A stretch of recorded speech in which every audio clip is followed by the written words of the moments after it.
Okay, thank you. I see we will have a good challenge, at least as severe as the one for the session before this. But the good news for us, I think, is that we are not the only ones who are challenged. Because trade support institutions also face a severe challenge. At the outset, I would just like to bring some clarity. Who are these TSIs, the trade support institutions? Indeed, they are your chambers of commerce, your standards bureaus, the Exim banks, yes, your customs authorities, and indeed the TPOs, the trade promotion organizations. In previous sessions, we have heard about the complex, multifaceted dynamics that are influencing global trade patterns, the volatility of markets, the emergence of what was termed by Dr. Supachai this morning as the Global South. Mr. Lamy spoke about the ability to find the right slot in global supply chains and value over volume.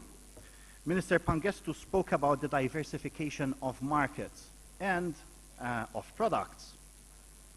All this and much more is directly of relevance to the TSIs. It is in their mandate at a time when, as Ms. Francis said this morning, they are under increased scrutiny. Realistically, we all have an interest in our TSIs and what they do.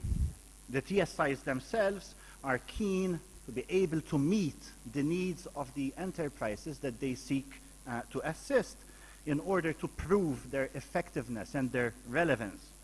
The policymakers and the politicians are likewise very much looking for effectiveness to appease the concerns expressed by the business sector and to look for value for money in the design and delivery of the services that TSIs deliver. The enterprises themselves are interested, of course, in getting the support that they need, as we heard also in the previous session.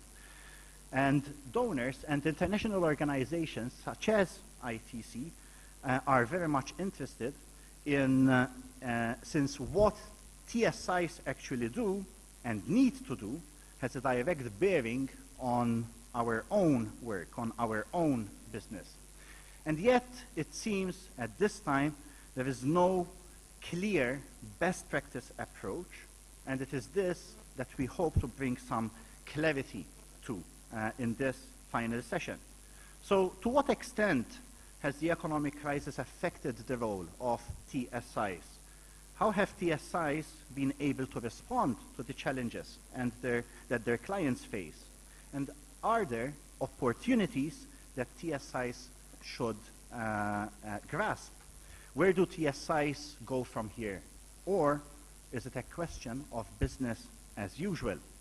These are some of the questions that our distinguished panel of speakers will be addressing. We would like very much to have a participative session addressing specific and practical issues. And to manage the discussion, I am pleased to introduce Ms. Lisa Bell, who is the Managing Director of the Exim Bank of Jamaica, a TSI itself, and a former Deputy President of the Jamaican Trade Promotion Organization, JAMPRO. So, Lisa, over to you.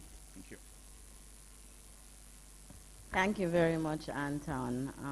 In honor of our host, first let me say ni hao. I hope I pronounced that correctly. But for our very last session of the day, it is my pleasure to be able to moderate this session. And as Anton has said, we're going to be talking about a topic that many of you in the room are very, very interested in. We are all here as either members of government or the private sector or TSIs ourselves, and grappling with issues about how we can service our clientele better. How do we meet this new paradigm that is necessary in order for our countries to survive and indeed to prosper? To do so today, I have a very distinguished panel. From Anton's left, Mr. Wang Jinsen, who is the vice chairman of CCPIT. CCPIT is the national organization in China in charge of trade promotion and trade development activities. To his left, I have Florence Kata, who is the CEO of Uganda Export Promotion Board. Uganda Export Promotion Board is considered considered by many to be one of the better African TPOs in many respects, including its efficient internal organization and its capacity to react quickly to demands from stakeholders.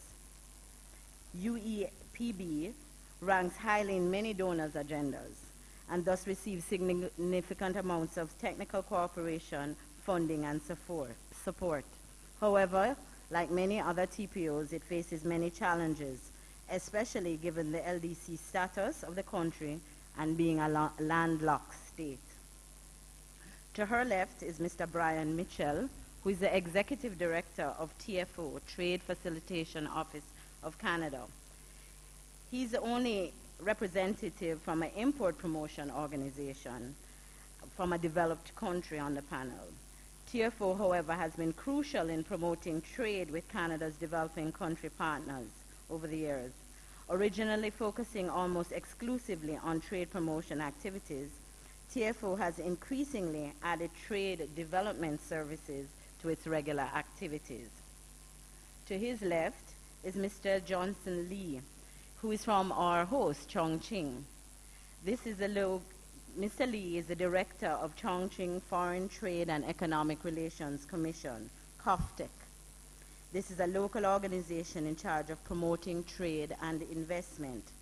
Chongqing, as you know, and we've heard many times between yesterday and today, is the fastest growing megalopolis in the world, based on extremely fast growth in industrial activity, which, in contrast to the coastal areas, is completely focused on the domestic market, something we're going to talk a lot about today. And last but not least is Mr. Bouraba. He's the acting Secretary General of the National TPO in Morocco. That TPO has focused traditionally, like many of us, on trade promotion services, trade fairs and missions, and buyers, sellers meetings. But it has recently started offering trade development services. And to that extent, we want to hear more about what they're doing. We also have a commentator who is Mr. Gaurav Gupta, who is sitting in the front, who is from Dalberg, Asia, who will bring a unique perspective from the private sector. For this session, I want you to know, in order to make it as stimulating and as interactive as possible, we're going to go directly into some questions that we are going to pose to our panelists and ask them to start to comment in a modality that allows us to really get to the key issues that all of us want to know. So without further ado, I'm going to ask my panelists now to start with what were the implications of the crisis and the recession on your respective countries, and how did these issues impact the way your TSI operated? And in answering the question, I would really like you to focus on resources, on capacities, on what if there were changes in your strategic orientation and direction, and of course how successful you were in doing so. Mr. Wang, would you like to start us off?